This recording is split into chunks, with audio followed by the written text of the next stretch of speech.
Bonjour groupe et gens d'impression 3D et de peinture sur figurine. Aujourd'hui, je partage un petit truc que j'ai pour économiser de l'argent au niveau de la peinture parce qu'on veut économiser, peu importe la sphère du hobby, question d'avoir un peu plus d'argent dans nos poches parce qu'on s'entend, la peinture, les encres, airbrush, les pinceaux, que ce soit les machines, le matériel, tout finit par ajouter puis ça finit par coûter excessivement cher comme hobby. Fait que quand on peut économiser un petit peu, ben on le prend. Hein?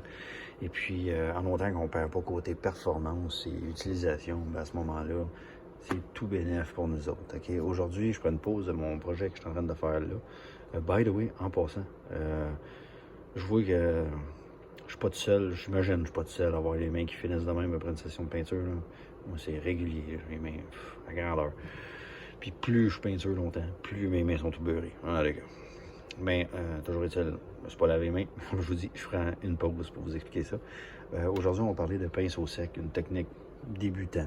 Si vous ne la connaissez pas, je vais vous le décrire vite fait. C'est qu'on prend un pinceau. Mettons, on a notre kit de pinceau avec nos acryliques. On a acheté un kit Amazon. Souvent, on a un pinceau large comme ça, qui a beaucoup de poils. Et puis, qu'on se fout littéralement. C'est un pinceau qui nous sert comme pratiquement à rien.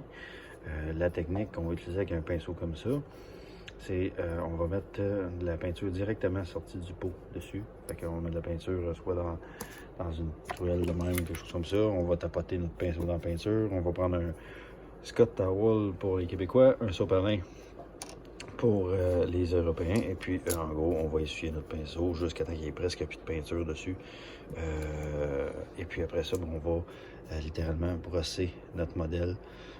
Et ce que ça va faire, comme celui-là, il a été fait à peu près à 80% de pinceau sec, là, je vous dirais, c'est quasiment que du pinceau sec. Et ce que ça va faire, c'est que ça va colorer seulement ce qui est en surface. Donc vous voyez que les creux sont plus sombres, donc on va faire soit une couleur de base plus sombre et un pinceau sec plus clair, ou ben non, les wash et un pinceau sec. Oups, excusez. Mais en gros, c'est pas mal ça. Donc, vous voyez le bleu sur le dessus de la tête, le veinage, tout été fait au pinceau sec. Énormément de pinceaux secs sur ce modèle-là. Il y en a un petit peu ici au niveau du collet et au niveau de... je voulais mettre de l'emphase sur les plis du jacket. Donc, couleur de base rouge avec un pinceau sec orangé. C'est ce que ça fait. Ici, c'est une couleur de base brune avec un pinceau sec blanc. Et c'est ça que ça fait. Donc, en gros, c'est une technique qu'on dit de débutant, mais excessivement pratique, excessivement efficace. Et un coup qu'on la maîtrise, on est capable de faire d'excellentes choses avec la technique de pinceau sec.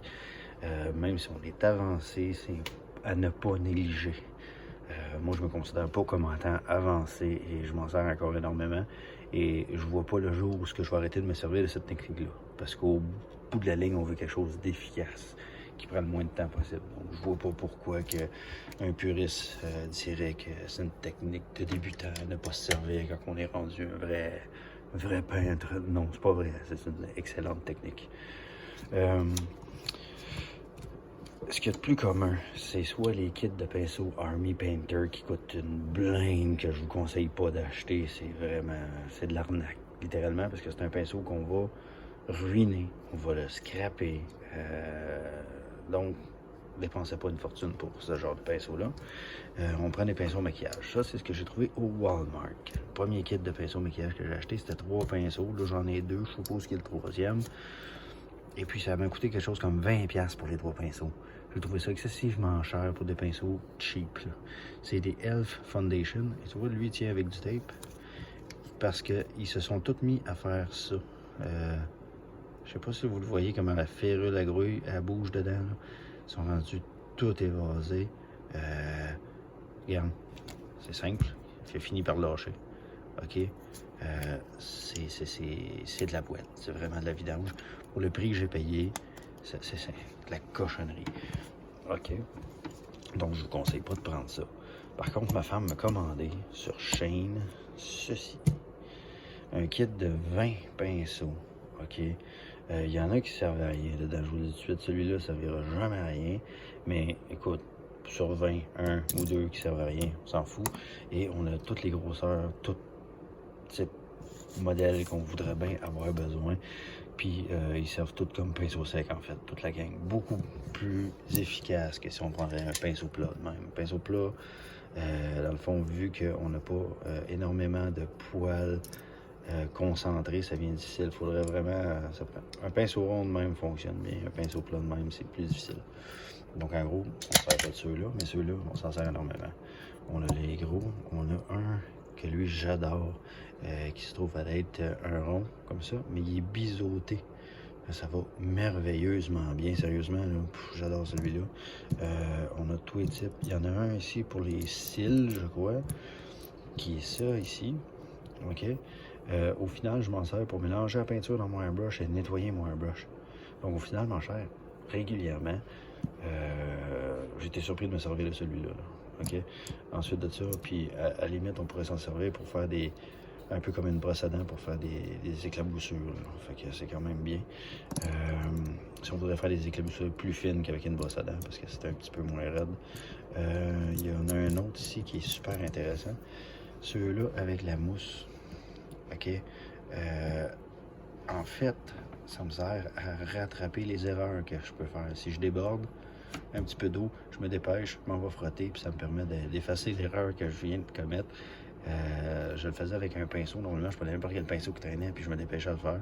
Mais ça fonctionne encore mieux. Donc, sérieusement, finalement, je me sers de ceux-là aussi. Puis là, c'est ça. On a toutes les grosseurs, petites, grosses, whatever, si on veut faire. Si on veut faire ça ici, qui arrive sur le bord de la peau, là, puis aller les chercher jusque dans le crack, ici, dans le crack dessin, là, ben, on veut pas mettre du blanc. Là, c'est une section d'ombre, fait qu'on va prendre quelque chose de très, très petit, comme ça. Puis ça va être bien plus efficace que n'importe quoi qu'il y a là-dedans. Donc, en gros, super achat. Et attention, tenez-vous bien, ces 20 pinceaux-là ont coûté sur chaîne 5 $. Bon, il y a un shipping de, je pense que c'est quelque chose comme 6,50 $. Le shipping coûte plus cher que les pinceaux, mais vu que ma femme achetait déjà plein de choses, puis elle l'intégrait une commande, si tu achètes pour plus que 49, je crois, le shipping est gratuit. Donc en gros, ça a coûté juste 5 $ pour tout ça. Et puis, excessivement efficace. Vont très bien. À date, j'en ai pas un que la ferrule est devenue lousse dedans, parce que les manches sont en plastique. En fait, lui, ce qui fait que ça vient lousse, c'est que le manche est en bois. Et puis, on nettoie ça dans l'eau, laisse traîner dans l'eau ou whatever. Là, le bois boit l'eau, il gonfle. Puis, c'est ça que ça fait. Ça scrape le pinceau. Donc, en gros, vu que ceux-là sont dans le manche en plastique, ça arrivera jamais. Et voilà, c'est ça, 5 $. Et vous avez de quoi de faire du pinceau sec à l'infini et plus loin encore.